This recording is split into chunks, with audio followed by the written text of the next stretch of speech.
My name is Krista Pruitt, and I'm 28 years old now. I live in Syracuse, New York, where I run my own freelance graphic design business. It's not some side hustle or hobby, it's a real career with steady clients, consistent income in the six figures, and complete control over my schedule. I'm not struggling financially. I'm just not the version of success my family always pictured. 2 years ago, during our family's annual Christmas party, that reality hit me harder than ever. The house was packed, relatives, laughing glasses, clinking holiday lights glowing everywhere. I had spent weeks preparing a custom artwork as a gift, something personal and meaningful, hoping it might bridge the gap that had been growing between us for years. Then Mom pulled me aside into the kitchen. Dad followed, closing the door behind him. Their faces were tight, like they were delivering bad news to a stranger. Mom spoke first, voice barely above a whisper. "Krista, don't complicate things tonight. Just don't tell anyone you're our daughter. Your situation is too complicated to explain right now. We'll handle it later." I felt the air leave the room. My situation I managed. They didn't elaborate. They didn't need to. It was clear I didn't fit the polished family story they wanted to sell that night. I didn't argue. I didn't raise my voice. I simply set my glass on the counter, turned, walked through the crowd without a word, grabbed my coat and left. I drove home in silence, and I never went back. For 2 full years, I've maintained that distance. They've tried reaching out through calls, voicemails, even relatives passing messages that I'm being cruel for cutting them off. But I'm not holding a grudge anymore. I've moved on. What they don't realize is that the silence isn't the end of the story. It's only the beginning of something they'll never expect. If you've ever been the one who didn't fit the family frame, hit like, subscribe, and stay with me. This story is just getting started. My family lives in Syracuse, New York, a quiet city where the pressure to maintain appearances runs deeper than the winter snow. My father, Earl Pruitt, has always prioritized stability above everything else. He spent over 30 years in corporate finance, drawing a reliable salary, comprehensive benefits, including top-tier health insurance, a solid retirement plan, and annual bonuses that allowed the family to live comfortably without ever worrying about the next paycheck. For him, a job wasn't just income. It was proof of responsibility, the kind of security he believed every responsible adult should provide. He rarely spoke about feelings, but whenever the conversation turned to the future, he emphasized dependable choices over passion projects or creative risks. My mother, Alice Pruitt, built her life around social optics. She invested endless energy into crafting the perfect outward image, carefully planned family dinners, curated vacation photos, holiday cards sent exactly on time, and a steady stream of posts on social media that showed only the polished side of our lives. Every event, from neighborhood gatherings to charity functions, was an opportunity to reinforce the narrative that we were the ideal middle-class family, successful, harmonious, and without cracks.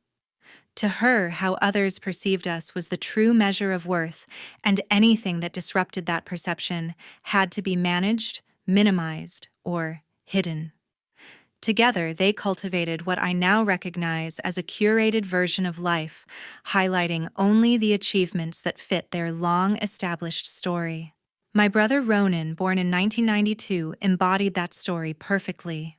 He followed the approved path without deviation: a degree from a respected university, an MBA, a high-paying position in finance at a prominent firm downtown, and marriage to Misty at 26. Today, he holds a management role, earns a strong salary with predictable raises, and is expecting his first child. In family conversations and among friends, Ronan was the son they could point to with pride, no explanations required, no footnotes needed. I took a different road.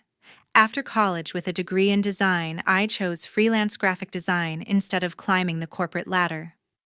What started as an experiment became a genuine career. Over the past 6 years, I have built a solid client base, local businesses, a few national brands, repeat projects that keep the income steady and often reach 6 figures annually. I own my apartment in a peaceful neighborhood, cover every expense myself, and even save a substantial amount each year. Yet in my parents' eyes, my work never quite fit the narrative. It lacked the security of a long-term contract, the prestige of a corporate title, and the predictability they valued above all. They never outright called it a failure, but the way they described it to others carried a subtle hesitation. Krista does some design work on her own, accompanied by a tight smile as though it were a phase rather than a deliberate choice. That difference didn't appear overnight. It simmered through college when I turned down business internships to take design courses, and it grew wider every time I came home, and the talk circled back to real jobs or long-term plans. They didn't hate me for it. They simply couldn't accept a version of success that didn't align with the frame they had spent decades building. And no matter how hard I tried to explain, I remained the piece that didn't quite fit. That Christmas season, my family hosted their usual large party at the house. As the holiday approached, I saw an opportunity to bridge the quiet divide that had grown between us over time. For weeks, I worked on a custom artwork, a substantial framed piece blending digital illustration and hand-drawn details. I started with a collection of old family photographs from the early 2000s, scanned them carefully, then layered them into one cohesive composition, showing the 5 of us at different ages and stages. I added gentle watercolor washes for warmth, incorporated small handwritten notes of shared memories, such as first family road trip and backyard birthday 2004, and balanced the overall design so it felt intimate rather than overwhelming. The finished work was meant to evoke genuine nostalgia, something that could hang in a prominent spot as a reminder of real moments rather than the carefully staged images everyone was accustomed to seeing. I dedicated late nights in my apartment studio to perfecting it, fine-tuning the color balance to match the original skin tones, ensuring the composition led the eye smoothly across the frame, and selecting a clean wooden frame that would blend seamlessly with the existing decor without drawing too much attention to itself. This wasn't an extravagant or trendy gift. It was deliberate and personal, requiring patience and intention instead of a high price tag.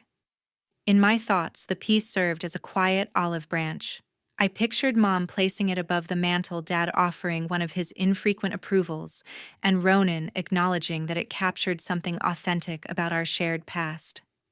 More than anything, I hoped they would finally recognize the legitimacy in what I did, that my creative work carried real value beyond being dismissed as a fleeting interest. The process of creating the artwork gave me a focus I hadn't experienced in a long while. I wrapped it meticulously in plain black paper with a thin silver ribbon, tucked a brief note inside, "To the family that shaped who I am, with love, Krista," and loaded it into my car the evening before the gathering. Driving over that night, I felt a combination of anticipation and measured hope. This wasn't about confrontation or forcing acceptance. It was simply about offering something meaningful during the one time of year when everyone was expected to come together. I convinced myself the party atmosphere might soften things, conversations flowing easily, people relaxed, and perhaps the artwork could serve as a starting point for the connection I still quietly wanted. When I arrived, the house looked impeccable, as always.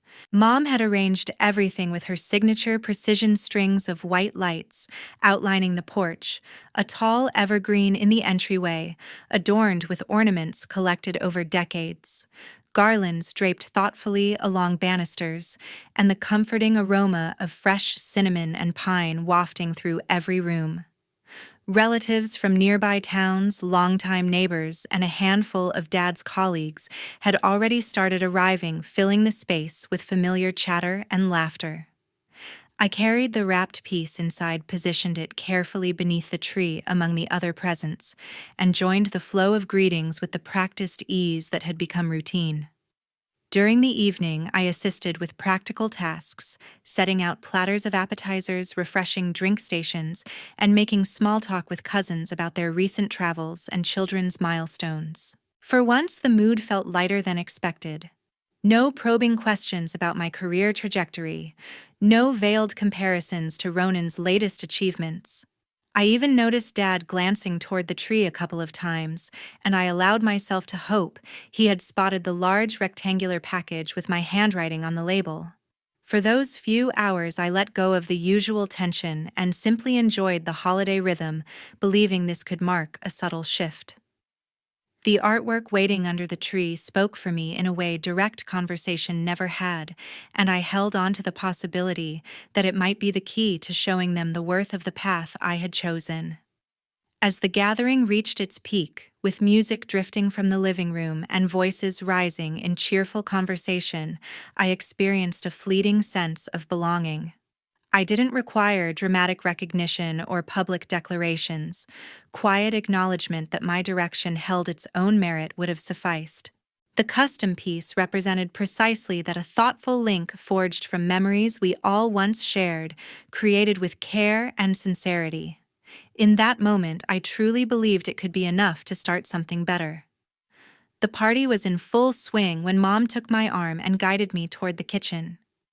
The noise from the living room faded slightly as the door closed behind us, leaving just the hum of the refrigerator and the muffled laughter outside.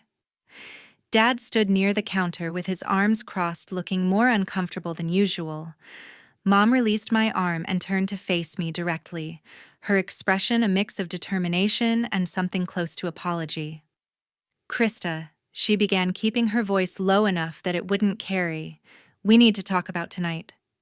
I waited, glass still in hand from the eggnog I had been sipping.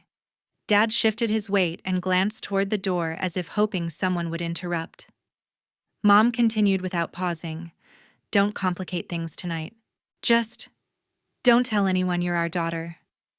Your situation is too complicated to explain right now. We'll explain later."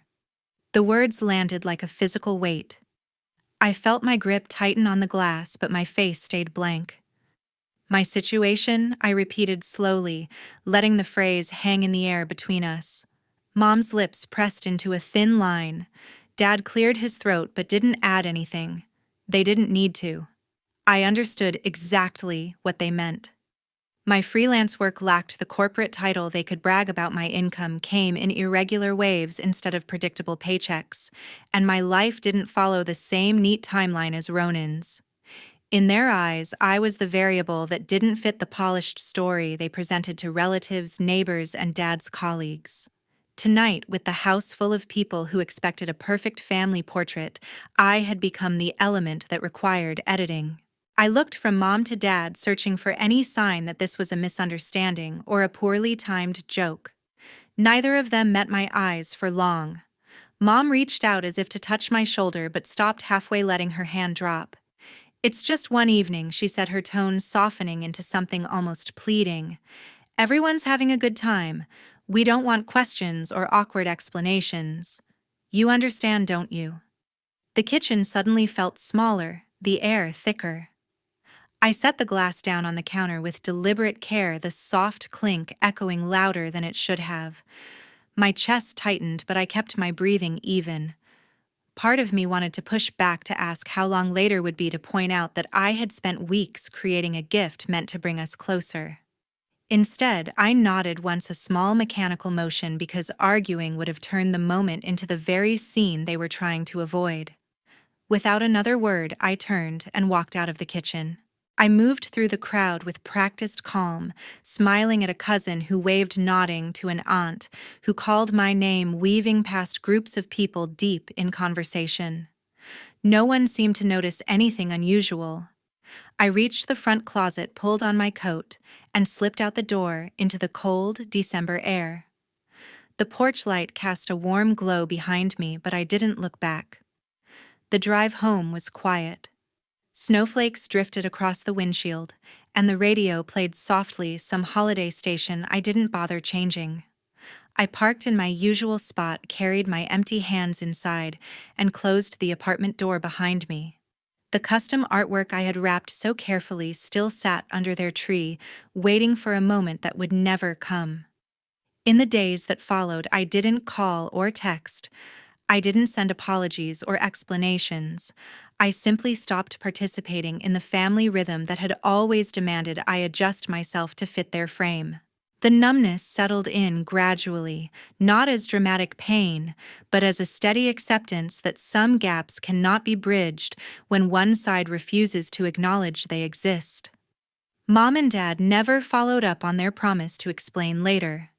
The silence that followed spoke louder than any conversation could have. That night in the kitchen marked the end of trying to belong in a version of family that required me to disappear. I walked away, not out of anger, but out of clarity, and I have not returned since. After that night, 2 years passed in complete silence. The first few weeks after the Christmas party were the strangest. I woke up each morning with the same quiet resolve, turned off notifications from family group chats, and focused solely on the work in front of me. My freelance schedule filled quickly. New clients came through referrals, existing ones increased their projects, and I began charging rates that reflected the value I now knew I brought. Within 6 months, my annual income had climbed noticeably higher than the previous year, allowing me to upgrade my equipment, hire a virtual assistant for administrative tasks, and even set aside money for a small travel fund. The business didn't just survive, it grew steadily because I stopped waiting for external approval and started trusting my own decisions. Emotional detachment arrived gradually and without fanfare. I no longer checked social media for family updates, stopped feeling a pang when holidays approached, and found myself genuinely content in routines that belonged only to me. Mornings started with coffee at my desk instead of hurried calls home. Evenings ended with reading or sketching, rather than replaying conversations that never went anywhere. The numbness from that kitchen moment evolved into something calmer, a deliberate choice to protect my peace, rather than a wound that needed healing. I didn't hate them. I simply no longer needed their version of belonging to feel whole. Meanwhile, the family narrative shifted in ways I learned about only indirectly. Misty became the primary voice in maintaining the story. She posted carefully worded updates on social media about family gatherings, always framing my absence as a temporary issue, hoping Krista finds her way back soon, we miss her, and sent emails to distant relatives expressing concern that I seemed depressed or unstable. The messages were never accusatory but laced with just enough worry to invite sympathy without assigning blame outright. Relatives who had once asked about me now sent cautious texts through mutual contacts, wondering if I was okay or going through a rough patch. A few even forwarded screenshots of Misty's posts with gentle notes like "thought you should know they're worried." Dad stayed mostly silent on the surface, but I heard through a cousin that he occasionally mentioned to colleagues that I was figuring things out, a phrase that carried the same subtle disappointment he had always reserved for choices that didn't align with his definition of stability. Mom was more active behind the scenes, calling extended family members to explain that I had pulled away for no clear reason and that they were giving me space while praying for reconciliation. The gossip never escalated into open conflict. It remained a soft, persistent current of concern that painted me as the one struggling rather than the one who had chosen distance.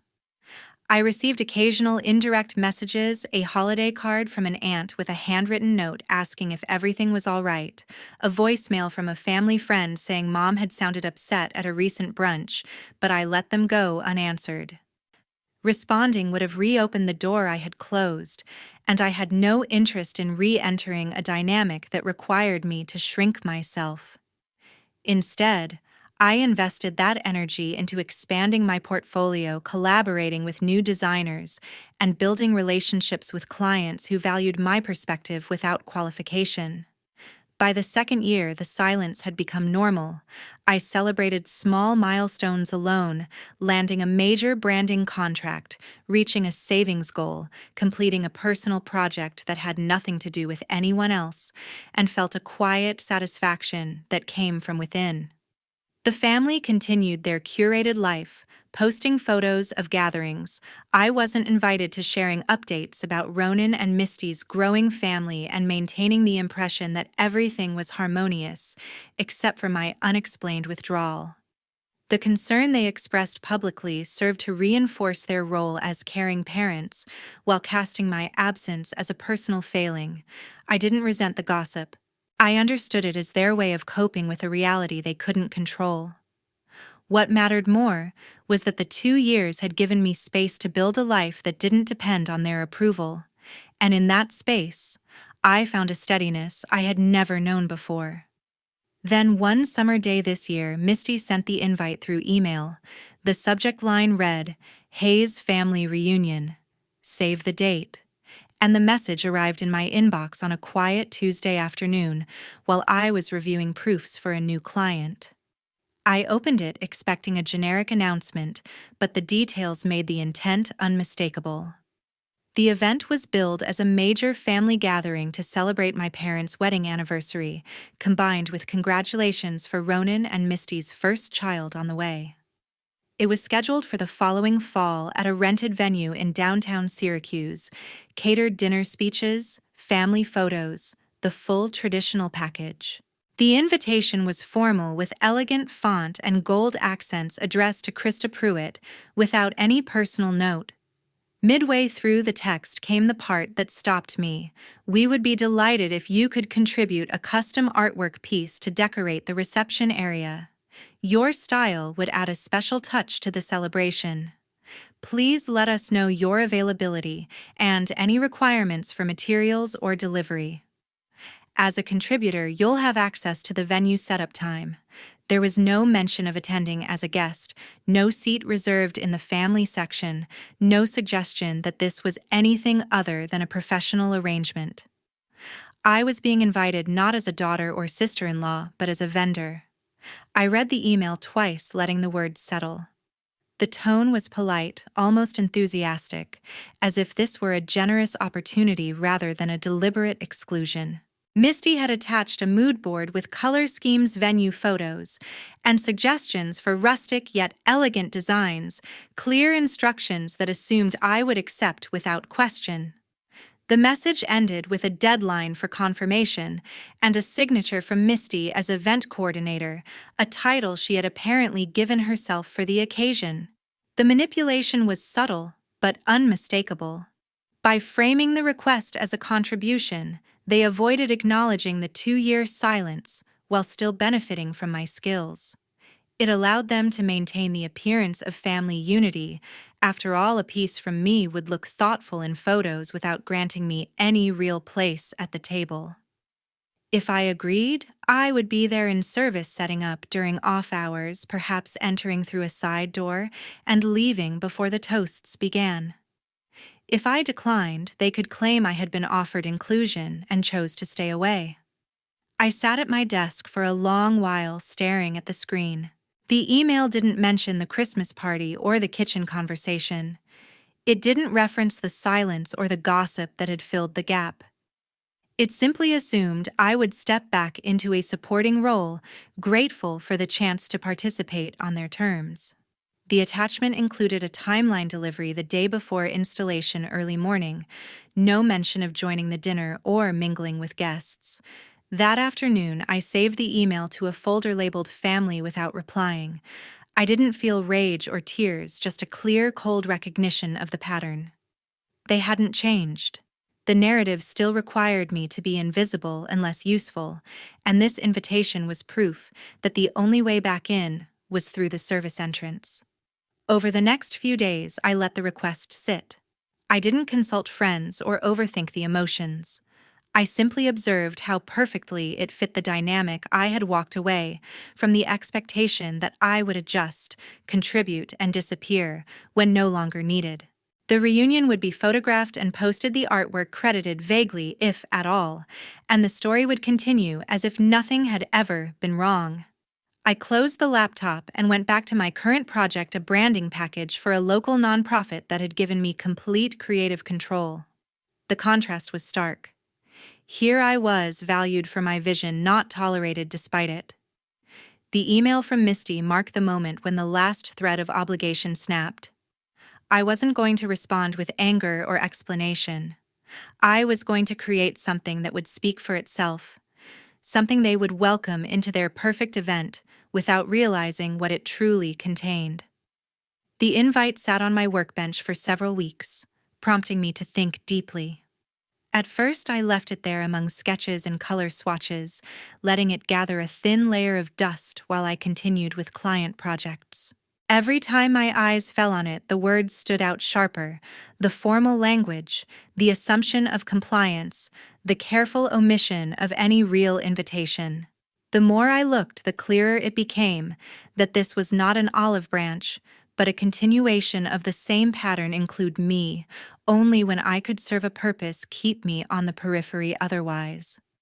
The thought settled without anger, just a steady clarity that made the decision feel inevitable. I began sketching in the late evenings after finishing paid work. The concept came quickly: an abstract wall art piece centered on the theme of invisibility, a visual metaphor for being present yet unseen within a family structure. I chose a large canvas, roughly 4 feet by 5, using layered acrylics in muted grays and soft blues to create depth that shifted depending on the viewing angle. From a distance, the composition appeared serene, gentle waves and faint geometric forms suggesting harmony. But up close, the patterns revealed subtle absences, empty spaces where figures should have been faint outlines, erased as if someone had been painted out. The piece wasn't aggressive or accusatory.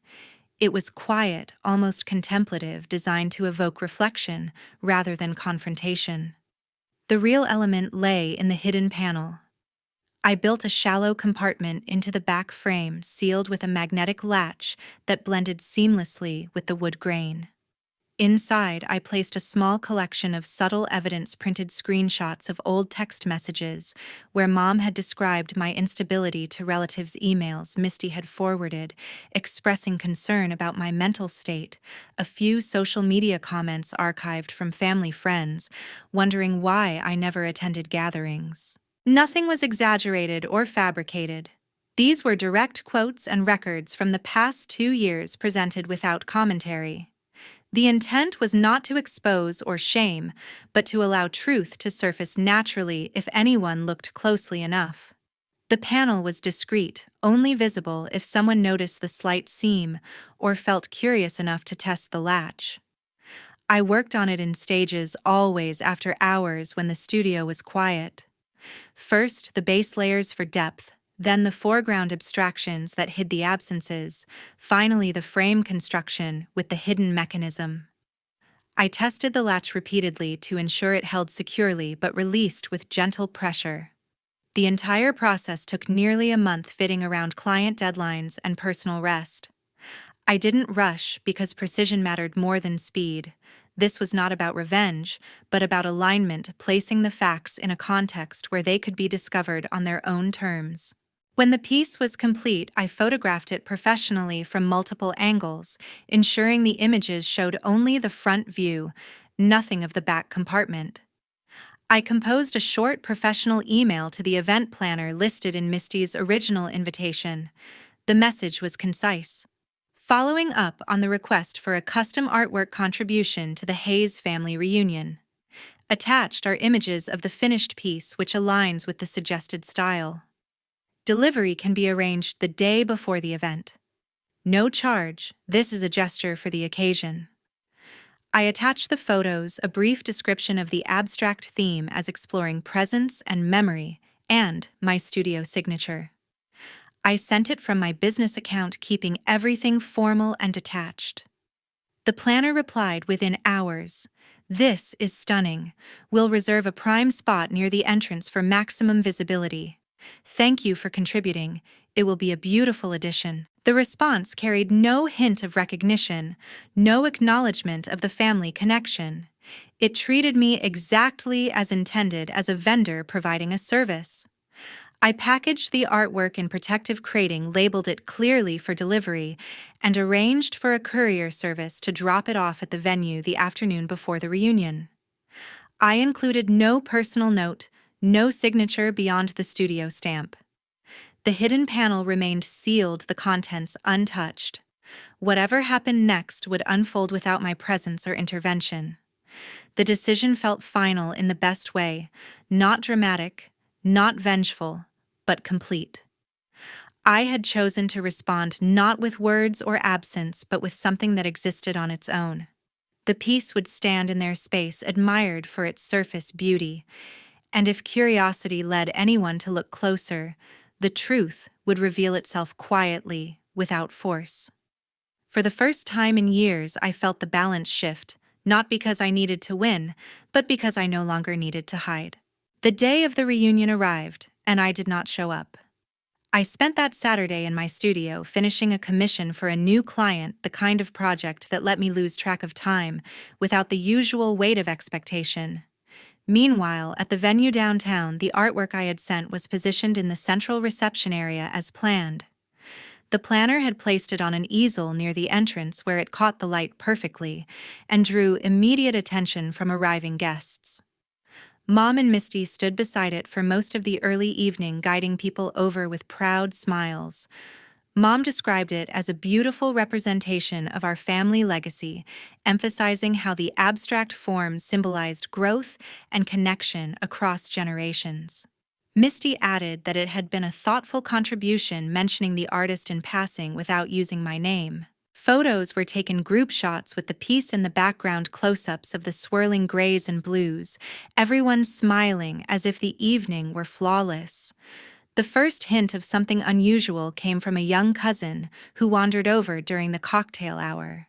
He was bored with the adult conversations and began running his fingers along the frame, tracing the edges out of curiosity.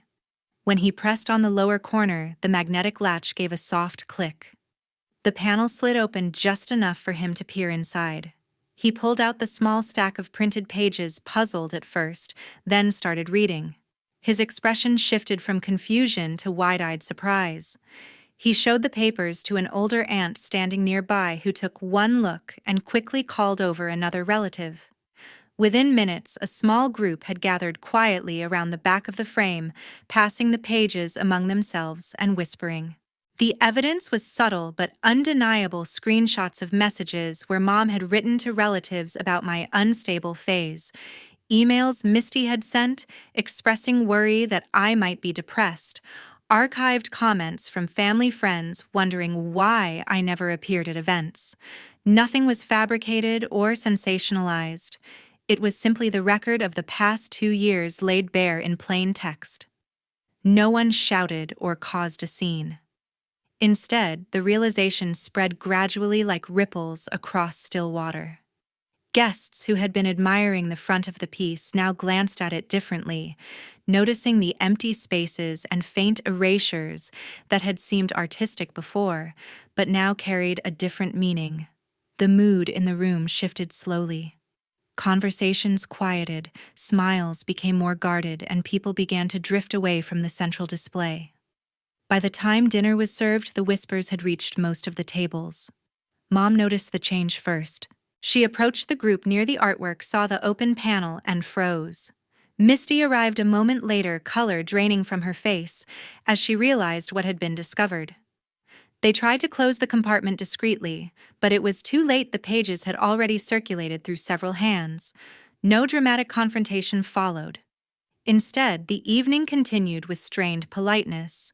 Speeches were shorter than planned toasts, less enthusiastic, and the family photos taken afterward felt forced. Guests left earlier than usual, offering polite excuses about early mornings or long drives. The consequences unfolded in the weeks that followed. The perfect image the family had cultivated for so long cracked visibly.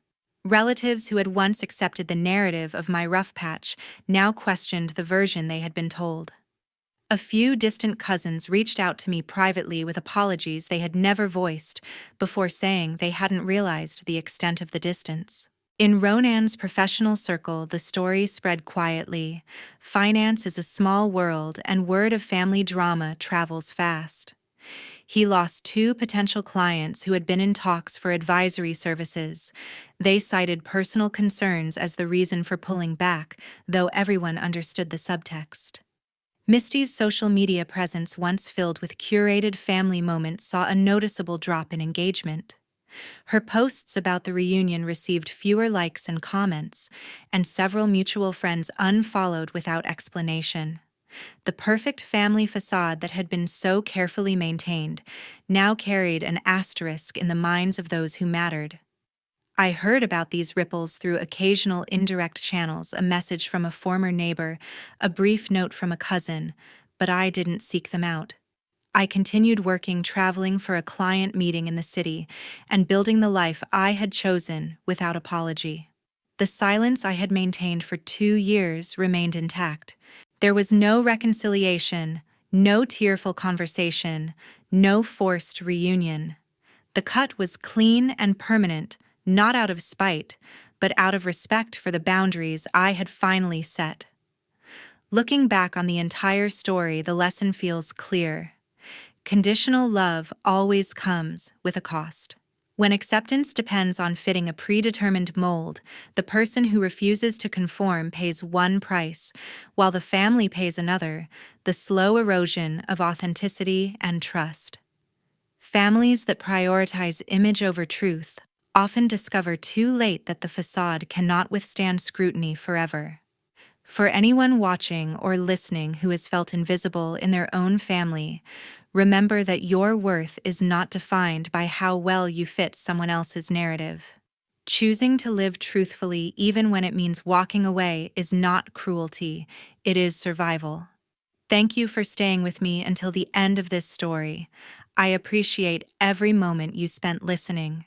If any part of this resonated with you, share your thoughts in the comments. I read them, and knowing others have walked similar paths makes the journey feel less solitary. Take care of yourselves out there.